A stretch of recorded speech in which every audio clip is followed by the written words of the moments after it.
What's happening, fellow bookworms? We're talking books today. It's March.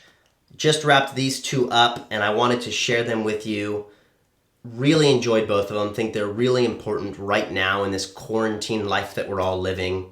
And I'm also going to be changing up how I recommend books to you. So instead of me digging into my past and trying to think of a book every month, which ended up just being more of a pain than not, I figured that I would just share with you the books that I'm currently reading at the time.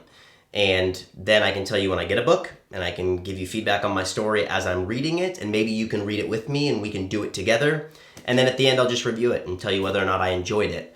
Because to be honest with you, not all of them are good. Or even some of them, there's only like a little bit that you can take from it and you can kind of move on to the next one. So these two I thought were really important because of what we're going through now. So the first one is The Liturgy of the Ordinary by Tish Harrison Warren. Let's check that one out. See? And this book is really about trying to find joy and sacredness in the ordinary of our everyday. And I think being quarantined, we're learning a lot about living ordinary lives, sort of trapped in our house, and the tasks that our days are made up of. And actually, when I finished reading this one, because I read it for a class about practicing presence, I thought immediately I have to give this to my wife. As a stay-at-home mom, she lives in the ordinary, and her life is made up of the ordinary while trying to wrangle these kids and find joy in a lot of that process. And it's not often the most joyful process. It's really hard.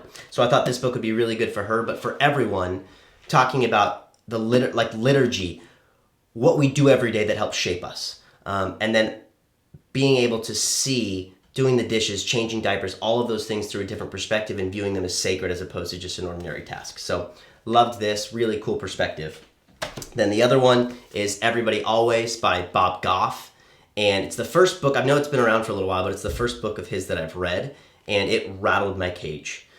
It is an incredible challenge to us sort of beyond this quarantine. Like when things get back to normal, how do we do things a little bit differently? And he has a concept in here that talks about be not afraid. What would life look like if we were not afraid? And I just love it. He does incredible stories and then wraps wonderful lessons into each one of them. A great read. I was the guy under my book light at 1 a.m. reading through this thing because I couldn't put it down.